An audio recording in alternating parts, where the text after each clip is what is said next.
Macbeth stood there, looking out on the battlefield, and sighed. Their victory had been hard won. Hours of stabbing, slashing, and bleeding. MacDonald, the rebel king, had been lucky. But Macbeth had been better. Macbeth had single-handedly cut through the king's line of soldiers, casting aside spears and pushing past Irish horsemen to find MacDonald. There was no saying goodbye. Macbeth drove his sword in at MacDonald's navel and sliced upward before stopping at the man's jawbone. The wind picked up, and Macbeth snapped out of his remembrance. Banquo was now riding up. King Duncan wanted to see them. Macbeth breathed deeply. It was over. His lands were safe, and his king was in command. As the Thane of Glamis, he had done his duty. "So foul and fair a day I have not seen," Macbeth said to his friend. Banquo, a fellow Thane, was about to respond when something caught his eye just a bit off the road. Well, not something, but someone. 3 someones. He dismounted. "Who do you suppose they are?" Banquo asked. Macbeth turned and saw them. They looked like 3 women, but from this distance it was difficult to tell. Clad in wild, matted furs, they simply watched the men from the moors. Their eyes seemed to burn into them. Both Macbeth and Banquo found themselves drawn to the mysterious creatures. As they drew closer, the pair could see the creatures were women, though their beards made that a more difficult observation than it should have been. "All hail Macbeth. Hail to thee, Thane of Glamis," the first woman shouted. "All hail Macbeth. Hail to thee, Thane of Cawdor," the second woman shouted. "All hail Macbeth, the future king," the third cooed, a dark smile spreading across her face. That last statement hit Macbeth in the chest harder than any arrow, but he wasn't sure why. The first woman addressed him by his actual title. He was the Thane of Glamis, a Thane being a rank just below an earl, basically a noble person. The next title was obviously that of another Thane, but the Thane of Cawdor, well, he was still alive. The third statement, that filled him with something terrible. King. That was impossible, though, wasn't it? Macbeth shook the idea from his head. He was loyal to King Duncan. He had fought for King Duncan, killed for King Duncan. But what if it could be him? It wasn't the trappings, the money, the power. It was all he could do as king. He could lead his people, and his name would last forever. Macbeth tried to silence his thoughts. There was a price to becoming king, a price that Macbeth could never and would never pay. For him to become king, Duncan would have to die.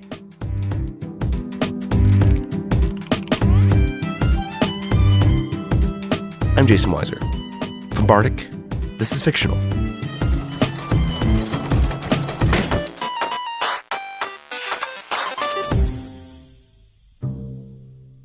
Words have power, and Banquo could see the power the words of these 3 strange women had on his friend.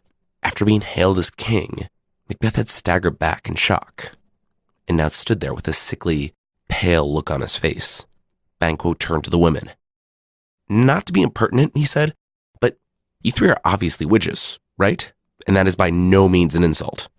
The first woman replied, "You are absolutely correct. We are completely witches. Actually, right before you walked over here, I was talking about how I was going to turn into a rat, ride in a strainer, and go torture a guy whose wife didn't give me any chestnuts when I walked by." Banquo stood there speechless.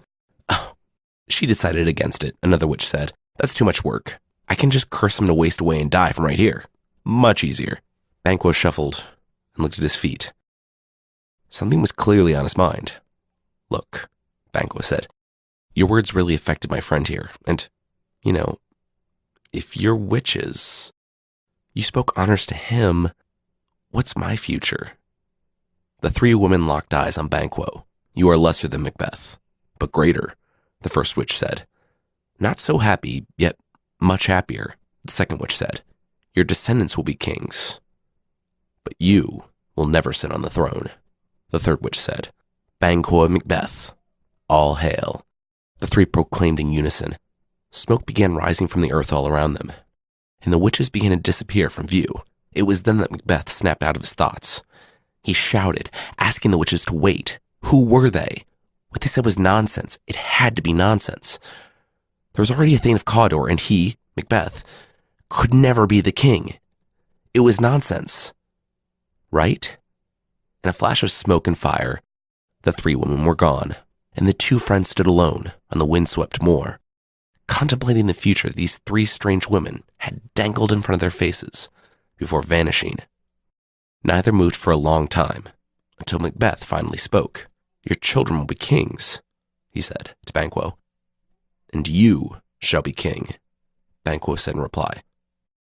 "And Thane of Cawdor, too," Macbeth said, though he prayed he didn't believe it. "Hail Macbeth, Thane of Cawdor," the pair heard from behind them. Macbeth and Banquo spun around to see not witches, but two of Duncan's men, two more Thanes, Angus and Ross. They laughed as they greeted the pair, saying that the king was very pleased with Macbeth, killing MacDonald personally and then single-handedly driving off the Norwegian ships. He deserved his new title. Macbeth was nonplussed. What did they mean, calling him Thane of Cawdor? There already was a Thane of Cawdor. "Yeah," they said, "there was a Thane of Cawdor. There probably still is for about 10 more minutes, depending on how long the execution takes. Cawdor had helped the kings of Norway. That's how they knew the right time and place to invade. Macbeth stopped them and saved his king, so yeah, all hail Macbeth, Thane of Cawdor. The king just announced it." Macbeth turned and looked at Banquo, who stood in utter amazement. Macbeth was now Thane of Cawdor. Yet, there was still more to the witch's prophecy. If it was fate, like Cawdor's, was it wrong to hope? Was it wrong to dream of the crown upon his head? Banquo, for his part, thought of his son, but something gave him an ill feeling. Witches. This was the stuff of curses. He wanted his children to be kings, of course, but he feared that by feeding him a little bit of the truth, the witches might be leading him and Macbeth towards their own destruction. He would have to find a way to talk privately with Macbeth about all this.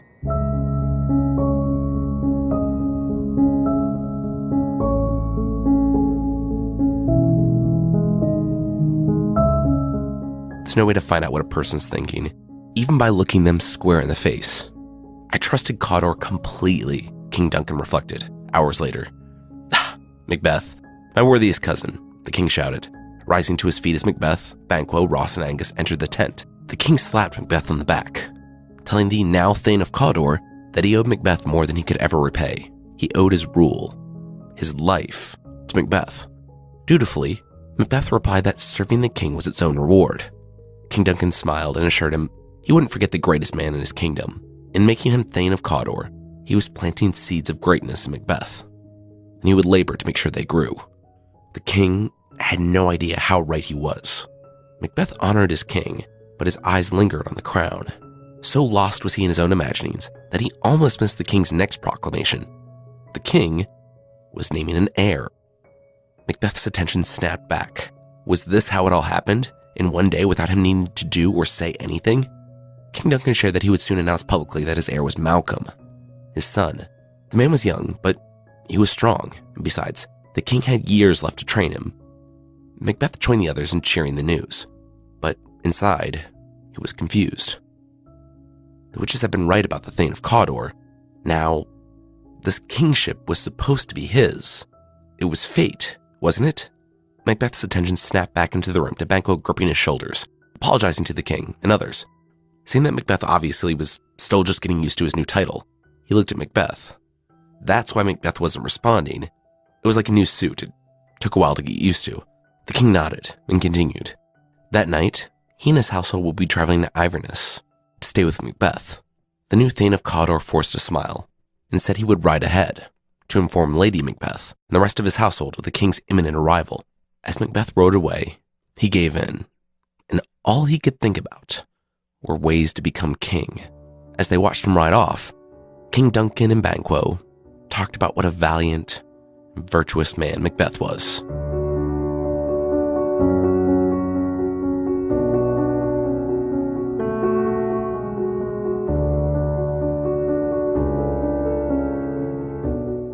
Lady Macbeth finished reading the letter, then tossed it into the fire. She stood and nodded, deep in thought. Yes, this was good. Her husband, Macbeth, had written her, telling her all about the witches and how the prophecy had been proven correct once. He was now Thane of Cawdor. Her husband hoped. But Lady Macbeth knew. She knew they would ascend to power. The only thing standing in Macbeth's way to becoming King Macbeth was Macbeth. Sure, he was a strong, powerful man, but he was also kind. He was just. She could read from his letter that he wanted to be king. He desperately wanted to be king. But now that Malcolm had been named heir, there was only one way to do it. He didn't want to be deceptive, didn't want to cheat, yet wanted something that wasn't his to want. He wanted it to be done for him. Some unrelenting, unavoidable fate, like the execution of Cawdor. Lady Macbeth shook her head. If he wanted the crown, then he must take it. Fate and witchcraft had already crowned him king. Now, he only had to reach out and claim it for himself. "Oh, I'm sorry," she heard from the door. It was one of her servants. She turned to the woman. "What was it?" "Oh, it just looks like you're in the middle of a soliloquy. I can come back." "Yeah, I was," Lady Macbeth informed the servant, "but I was just finishing up. What is it?" "Well, lady, Macbeth will be back tonight. And, new development, he's also bringing along King Duncan and about 100-ish attendants. He didn't really include a guest list." Lady Macbeth's eyes widened. She couldn't believe Macbeth would give her 6 hours to prepare the castle for the king and his entire retinue. And yet, if the king was coming here, and Lady Macbeth could talk to her husband tonight, ma'am, sorry, the servant said, "I want to stop you before going too deep. Is there anything you need from me before I leave you to your monologuing?" "Nope. No fruit or anything, tea, nothing. Okay. I'll shut the door behind me." She waited for the servant to finish exiting before continuing. She called on the spirits to unsex her, to make her less like a woman and more like a man, so she could do this horrible thing. Fill her chest with poison, you horrible demons of the night. Make the night so dark that she can't even see her own knife and what she has to do. Make it so heaven can't shine enough light to tell her to stop. She heard another knock at the door. She spun around in annoyance at the servant, but saw that it was Macbeth. He had returned. She smiled and walked quickly toward him, calling him the great Thane of Glamis, the worthy Thane of Cawdor. Soon, he would be greater than both of those, and, okay, that thing he was doing with his face, he needed to stop doing that thing with his face. Macbeth shrugged. He didn't know what she was talking about. Lady Macbeth studied her husband's face. "You've been thinking a lot about Duncan on the way home, and Malcolm, and becoming king, haven't you?" she said. And it was true, and he was excited yet uncomfortable with the one inescapable conclusion. Also true. Yes, all of that was plastered all over his face. He needed to stop making that face. He needed to be like a flower, an innocent flower that was absolutely not thinking about assassinating anyone. She told him to leave all the preparations to her. If things went the way they were supposed to tonight, then it would change every night and every day to come.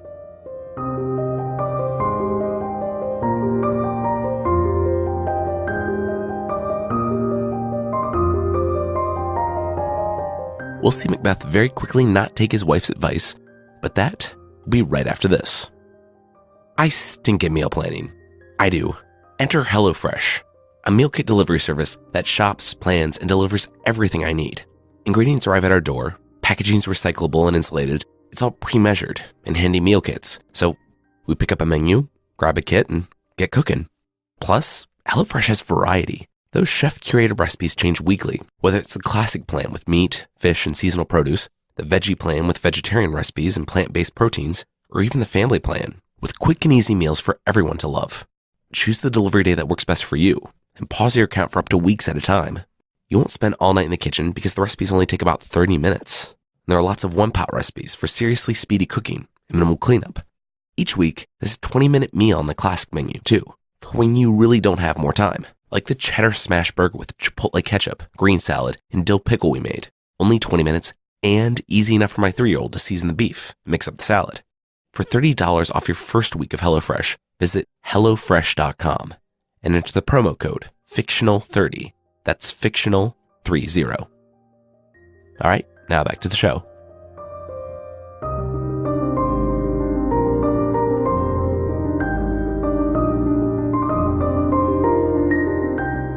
Macbeth, instead of putting on his nice face, was hiding in the kitchens. The pendulum had swung back the other way. He couldn't do this. Duncan was his king, his kinsman, and his guest. Actions such as the one he was contemplating didn't just happen and then end. They carried consequences. Their consequences carried consequences. No, there was no way he could do this. Lady Macbeth followed him into the kitchen, took one look at his face, and ordered everyone out. Where had Macbeth gone? He said, I'm right here. She shook her head. She wasn't talking about that. She was talking about the man who'd written the letter. The man who would do what needed to be done. Where had he gone? Macbeth wrung his hands, tormented by this decision. What if they failed? Lady Macbeth said they wouldn't. If Macbeth found his courage, they couldn't fail. And it would be very, very easy. She worked it all out just standing there. The king was already tired. Well, tonight he would be drunk and tired. She would do his personal guard one better. At the end of the night, in their last drink, she would give them enough drugs to possibly kill them too, but definitely knock them out for the night. She had already stolen one of their daggers. In the morning, when the king's body was discovered, everyone would think it was just a disgruntled servant. Macbeth took a deep breath. It had been foretold that he would be king. And yes, he would be king. Lady Macbeth had thought of everything. He could slay King Duncan tonight, let the blame fall on others, and then become king himself. Lady Macbeth watched the change in her husband take hold, and she smiled. He was no longer a man divided. He knew what he wanted, and he was ready to take it, no matter the cost. This was her husband. This was the man who would rise and be king.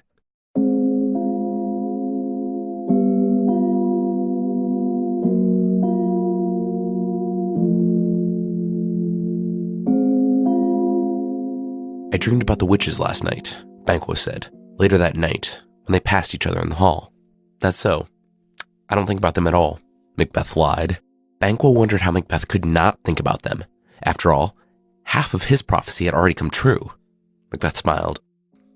Come on, Banquo. It's late, he told his friend. They all had a long day, and an even longer night. And when they had a spare minute, they would talk about the witches, but tonight, he needed to go to bed. Banquo agreed and started to walk away, but Macbeth stopped him. No matter what happens, stay with me. There will be great honor in it, he said, looking directly into his friend's eyes. Banquo chuckled, and then realized Macbeth was serious. Of course, he would follow him anywhere, providing he could do so with a clear conscience. Macbeth nodded. That went without saying. The pair said goodnight and continued on in opposite directions. Once Banquo had cleared the corner, Macbeth put off the ruse of being tired. Alert, he walked quickly toward Duncan's room. He stood a moment before the two guards, passed out and propped up against the door. Somewhere a bell rang. Macbeth turned the handle to open King Duncan's door. He slipped the dagger Lady Macbeth had given him from under his clothes and passed into the darkness.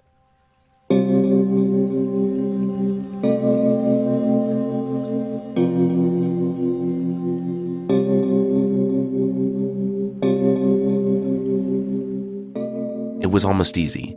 Macbeth had told himself that he was back on the battlefield, that the king, the man he had sworn to give his life to serve, was some painted, faceless other, not a man Macbeth actually knew, not a man with a family and a kingdom and a life. It was almost easy. Duncan never woke up. Macbeth forced the knife down into his heart, again and again, until he felt the ribs crack. The king coughed once, choking on his own blood. But the stab wounds took him first. The king straightened and shook. Then it was done. Macbeth fell back, his tears not beginning to wash away the blood on his hands. That was when he heard the noise. The guards were awake. Murder, Macbeth heard from outside the room. Then, snoring. Macbeth relaxed. He popped his head out and saw the two men still sprawled out on the stone floor. One of them cried out in his sleep, "God bless us." Macbeth tried to respond with the customary, "Amen," but found that it was stuck in his throat. He couldn't whisper, "Amen." He looked back in horror at what he had done. He had killed his king. He ran. Sleep no more, he heard in his mind, as he scrambled back to his room before anyone saw the blood on his hands. Macbeth has murdered sleep, and so Macbeth will sleep no more. He scrambled back to his own chamber, to Lady Macbeth, who took one look at the dagger and shook her head. What was he doing? He couldn't still have the dagger. That needed to be with the guards. He had to go back and plant it, smear the blood on the servants. He had to go back. Macbeth refused. He told his wife about the amen thing, about the voice he had heard in his head in the hallway. Lady Macbeth insisted that he not think about it, and urged him to do what needed to be done. But he just could not.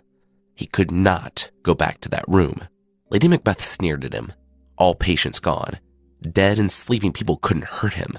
That was like being scared of a picture, and only children were scared of pictures. If Duncan had any more blood left, then she would paint the guards with it. Their guilt had to be irrefutable. She wrenched the bloody dagger from his hand and flew silently to the king's chamber. Macbeth shook, and in the silence around him came the sound of a knocking. It echoed through his head. He looked at his hands. He would need an ocean to clean his hands. An ocean wouldn't do, though. He would stain the ocean red with his crime. "Why aren't you cleaning up? Can't you hear the knocking? Someone's at the south gate." Lady Macbeth barked that they needed to get into their bedclothes and, wash away the king's blood smearing their hands, in case whoever the guest was at the south gate needed them. Macbeth was in full panic. He stared wide-eyed at the blood now drying on his hands, and lamented, wishing that the knocking could wake Duncan. Lady Macbeth rolled her eyes and led him to the basin. At the gate, the porter was having a hard time dragging himself out of bed. "Drinking with the king until 3 a.m. will do that," he finally answered, and saw that it was 2 more Thanes, men by the name of Macduff and Lennox. His head pounding and very much needing to use the bathroom, the porter regaled them with tales of literal bathroom humor and erectile dysfunction before Macbeth pushed open the door behind him.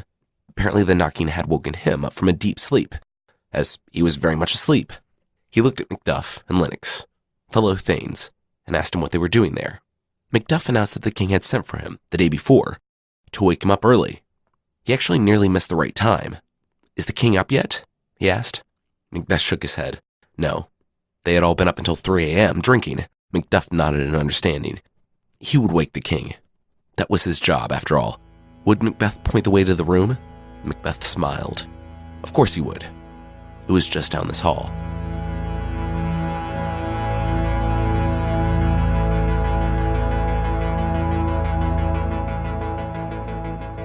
Macduff walked alone to the room. He noticed first that the door to the king's room was left ajar. Then, the blood smeared on the handle. Then the bloody dagger in the hand of the sleeping guard. Macduff pushed the door open and froze with horror at the scene. His feet began to shuffle backwards, but his eyes were unable to tear themselves away from the horrible scene until he finally broke into a full sprint, back to Macbeth and the others.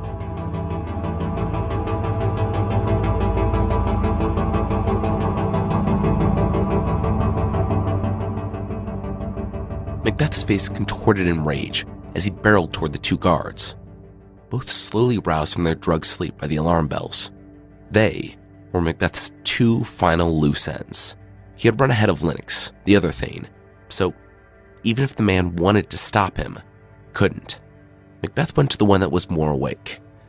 He had a moment to register as host, Macbeth, Thane of Cawdor, before Macbeth buried his sword in his stomach, stabbing again and again. Macbeth saw the other one's eyes start to open. The drugs had hit him harder than his friend. Macbeth heard Lennox yell and start to run toward him. But by the time the Thane reached Macbeth, it was too late. Macbeth had already buried his sword into the man's chest, and the man went back to sleep. This time, for good. It was all easier than it should have been. After killing Duncan, after that first leap into the abyss, none of the others would really seem that far. Macbeth returned and announced that the murderers were dead. The shame would hang on his home, but the crime had been avenged. Macduff burst out, arms in the air. What had Macbeth done? Those guards might not have been acting alone. There could have been a whole conspiracy. Who knows who else in Macbeth's house had been involved? Lady Macbeth, hearing Macduff not really acting according to how they had hoped, decided to take the spotlight off his very reasonable outrage. She staggered back, knocking some bottles off a table at the sight of Macbeth covered in the blood of the guards. Macduff took one look and rushed to Lady Macbeth's aid, catching her before she fell to the ground. In that instant, having arrived just at the moment when Macbeth returned with the blood on his hands, and Macduff going on about a conspiracy, Malcolm and Donalbain, the 2 sons of the late king, locked eyes. As the room continued talking around them, They both knew what the other was thinking. Lucky for them, everyone was wrapped up in their own stuff. Macduff and Lennox were helping Lady Macbeth out of the room. Banquo was vowing to find whoever was behind this plot to murder the king, and Macbeth was probably really trying to not give away that he was behind the plot to murder the king. They vowed to dress for the day, seeing as how everyone was still in their bedclothes, and meet in the main hall. Everyone left the guard shack, except for Malcolm and Donalbain. When they were alone, Donalbain looked to the ground and swallowed hard. Tears began to well in his eyes. Malcolm, their king's true heir, told him to stop. They could mourn when they were safe. Their father had just been murdered, and it was not done by those guards. Both of the young men had known their father's servants for their whole lives. They would not harm the king, let alone murder him in his sleep. No, there was something else going on here. And until the Thanes loyal to their father figured it out, it wasn't safe for them to remain in Scotland. Malcolm suggested that they split up. He was going to England. He had friends in the king's court there. Donalbain said he would go to Ireland. He said they were most in danger from people they knew, from people they thought they could trust. Their father had been stabbed in his sleep, surrounded by friends, after all. The brothers looked at the deserted guardhouse and stables, at everyone inside, discussing the king's murder, and Malcolm and Donalbain bid each other goodbye before riding off into the dim light of the morning.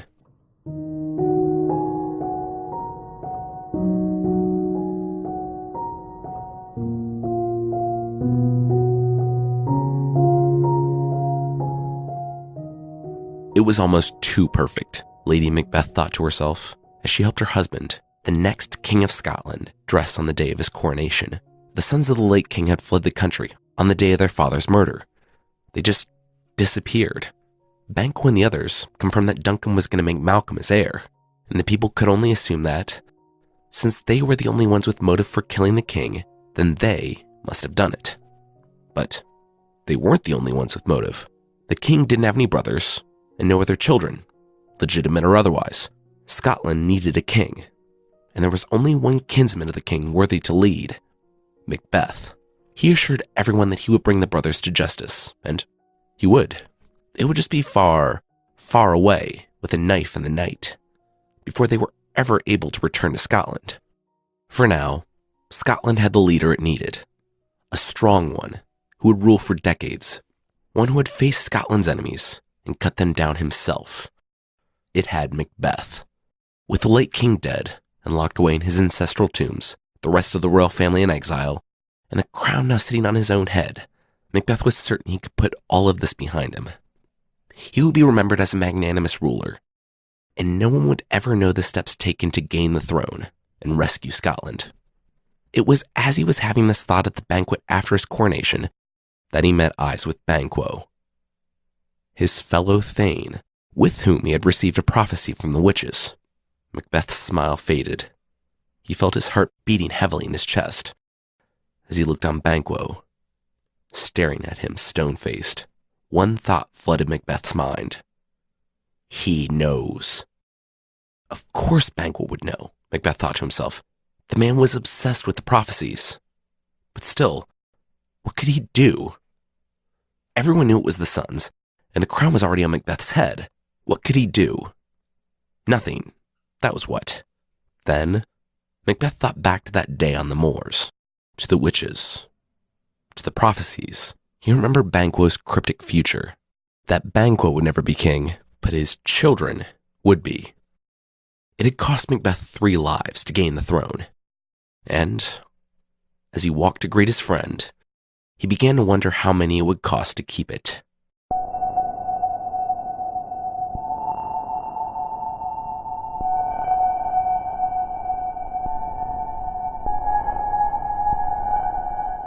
Banquo clawed at the dirt, dragging his body up to the top of the hill. He wheezed as he tried to suck in the air. They had hit a lung. He didn't waste time to look back at the trail of blood smeared on the ground. It wouldn't be long now. He finally heaved himself to the top of the small hill and looked on, down the road. It was customary to walk the mile from the stables to the palace gate. Banquo and his son, Fleance, were late leaving, so they arrived after dark. Banquo had seen the 2 men approaching with the lantern, but not the third man behind him. He'd felt that one, though, as the others put out the light, and the man grabbed Banquo's shoulder, and stabbed him over and over again.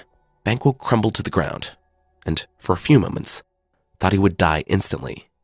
But then, he had a thought that spurred him to his hands, one that led to him spending his last minutes of life in agony, dragging his body to the top of the hill. When he made it, he looked out. He saw 3 forms running in the darkness. The 3 men who had attacked them. But there was also another, one that was far, far ahead of the other 3. One that would get away. Banquo laid back on the hill and stared up at the sky. His son, Fleance, had escaped Macbeth's knives. His son would live, and the prophecy would be fulfilled.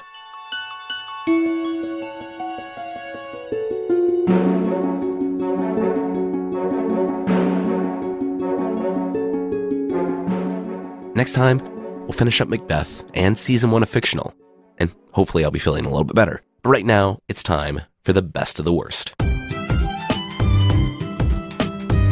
The villain this time is the Blue Snowman. The Blue Snowman, while blue, is not a snowman, or, well, even really a man. Lurking inside that blue metal suit is Birna Brilliant. Birna Brilliant's father, Dr. Brilliant, was a scientist in the mid-1940s in the vaguely middle American town Fairweather Valley. His lifelong goal was to bring about blue snow, a special snow that freezes anything it touches. For reasons. I'm not sure. I live in the Midwest and it's winter right now. The last thing anyone needs is snow that freezes anything it touches. Like all scientists with a dream and evil kids, Dr. Brilliant died young. Unlike the others, he actually perfected his device. He left it to his daughter with one request, that she use it to better the world. Somehow. Maybe the family was massively in debt because of her father's long-term obsession with making snow worse, or maybe she was just evil. We don't know. What we do know was that she decided to not make the world a better place. She was going to squeeze it for all the money that she could get. But she didn't want to have to travel. Looking out from her hilltop home, she saw all the farmers of Fairweather Valley, and she came up with her scheme. Her device could create blue snow blizzards, but it could also create reverse blizzards. She covered the fields of Fairweather Valley in blue snow, freezing all the crops, demanding all the farmers' life savings. Because if there's anyone who has a ton of money, it's farmers who just survived the Great Depression. They agree to the extortion, but only because Wonder Woman drops in and jumps on the robot snowman because, yes, the Blue Snowman also has autonomous flying robots working for her. And for some reason, she can afford all that, but she's still ripping off farmers. Anyway, Wonder Woman beats her up and she goes to Amazon jail, which is on Wonder Woman's hidden island, not an Amazon.com branded prison. Anyway, the Blue Snowman and several of her fellow inmates escaped the Amazon prison and decided to pool their resources and talents, and also incorporate, probably for the insurance benefits. Their real company was known by the very subtle and discreet name, Villainy Incorporated. I wonder what they do. The Blue Snowman, too, is still at large, giving children snow days and making you late for work.